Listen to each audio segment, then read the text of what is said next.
آج کی اس انتہائی اہم ویڈیو میں ہم جانیں گے ایران کے خلاف امریکہ اسرائیل کی لڑائی کا آغاز۔ دنیا میں 57 اسلامی ممالک کو چھوڑ کر امریکہ اور اسرائیل صرف ایران پر بار بار حملے کر رہے ہیں۔ اس جنگ کو سمجھنے کے لیے ہمیں ورلڈ وار 2 کو دیکھنا ہوگا۔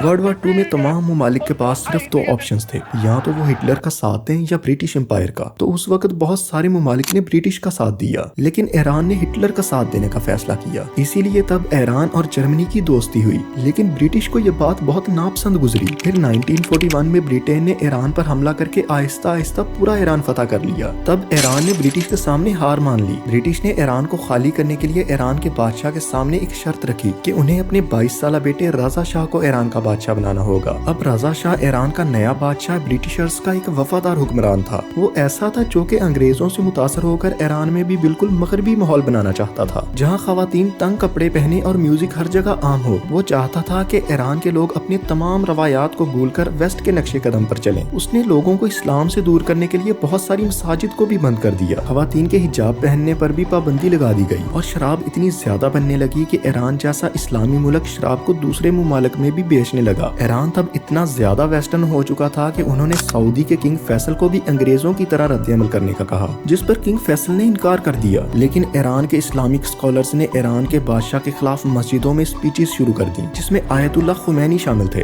خمینی کی انہی اسپیچز کی وجہ سے بادشاہ نے خمینی کو گرفتار کر کے عراق بھجوا دیا۔ پھر خمینی نے اپنی اسپیچز کو ریکارڈ کر کے ایران کے لوگوں تک پہنچانا شروع کر دیا۔ آہستہ آہستہ ایران کے لوگ خمینی کو لیڈر ماننے لگ گئے، لیکن ایران کے بادشاہ کو امریکہ کی فل سپورٹ حاصل تھی۔ جبکہ ایران کا بادشاہ فل عیاشی کی زندگی گزار رہا تھا، لیکن ایرانی لوگ بھوک سے مر رہے تھے۔ ایران سے تیل نکلنے کے باوجود ایرانی اکانومی کولیپس کر رہی تھی، کیونکہ تیل بیچ کر پروفٹ ہونے والا زیادہ حصہ برٹشرز اور امریکہ کو چلا جاتا تھا۔ ایران میں خمینی کی اسپیچز سن کر اس کی طاقت بہت زیادہ بڑھنے لگی۔ اس پر ایران کے بادشاہ نے امریکہ سے مدد مانگی، لیکن امریکہ نے مدد کرنے سے انکار کر دیا۔ بالآخر رضا شاہ کو اپنا ملک چھوڑ کر بھاگنا پڑا۔ خمینی یہ دیکھ کر ایران کی طرف واپس آ گئے۔ ایران میں امریکہ کے خلاف لوگ بولنے لگ گئے اور امریکہ کی ایمبیسی کے لوگوں کو گرفتار کر لیا گیا۔ ایران نے امریکہ سے ڈیمانڈ رکھی کہ ایران کے بادشاہ کو واپس کرو، ورنہ ہم ان لوگوں کو واپس نہیں چھوڑیں گے۔ یہی وہ پہلی وجہ تھی کہ امریکہ اور ایران کی لڑائی شروع ہوئی، لیکن ایران کا بادشاہ کبھی واپس نہ آیا اور وہ مر گیا۔ جبکہ ایران میں خمینی کی حکومت قائم تھی، دوسری طرف عراق میں صدام حسین کی حکومت قائم تھی، جو کہ خمینی کے خلاف تھا۔ عراق نے ایران پر حملے کرنے شروع کر دیے۔ یہ جنگ کافی عرصہ چلتی رہی، لیکن کوئی نتیجہ نہیں نکلا۔ جنگ ختم ہونے کے بعد خمینی وفات پا گئے۔ اب ان کے بعد ان کا اسٹوڈنٹ آیت اللہ خامنائی کو ایران کا سپریم لیڈر بنایا گیا۔ ایران اب اپنی کمپلیٹ پروٹیکشن کے لیے ایٹم بم بنانا چاہتا تھا، کیونکہ 1998 میں پاکستان وہ واحد اسلامک ملک تھا جس نے ایٹم بم بنا لیا تھا۔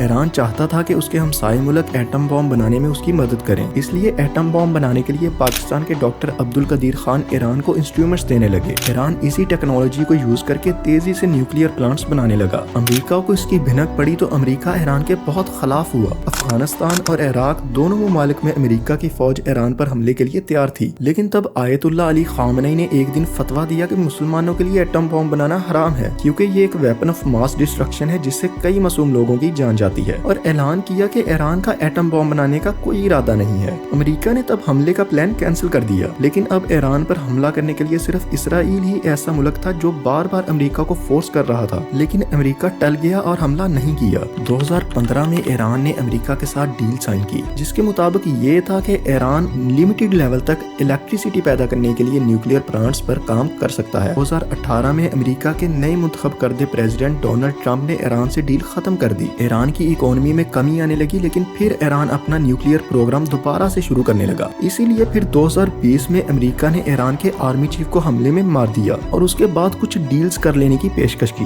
جس پر ایرانی پریزیڈنٹ ابراہیم رائیسی نے امریکہ کے ساتھ ہر قسم کی ڈیل سے انکار کر دیا۔ انہوں نے امریکہ اسرائیل کے خلاف کافی اقدام کیے، لیکن انہیں بھی مار دیا گیا۔ اب ایران کے نئے الیکٹڈ پریزیڈنٹ مسعود پزیشکن نے اعلان کیا کہ ہم ایٹم بم نہیں بنائیں گے اور امریکہ کے ساتھ ہر قسم کی ڈیل کے لیے تیار ہیں، لیکن اسرائیل نے دوبارہ سے جھوٹ بولا کہ ایران 1 مہینے کے اندر ایٹم بم بنا لے گا، اور یہ بھی الزام لگایا کہ ایران امریکہ کے پریزیڈنٹ کو مارنا چاہتا ہے۔ اسرائیل نے امریکہ ایران کی کوئی ڈیل نہیں ہونے دی، اور وہ ہر اس بندے کو مار دیتا ہے جو ڈیل کی بات کرتا ہے۔ اسرائیل صرف یہ چاہتا ہے کہ امریکہ ایران سے جنگ جنگ کرے کیونکہ انہیں پتا ہے کہ وہ خود اکیلے نہیں جیت سکتے۔ تاہم موجودہ امریکہ ایران جنگ بھی صرف اسرائیلی لابی کی ایک سازش ہے۔ یہ تھی ساری ہسٹری امریکہ ایران جنگ کی۔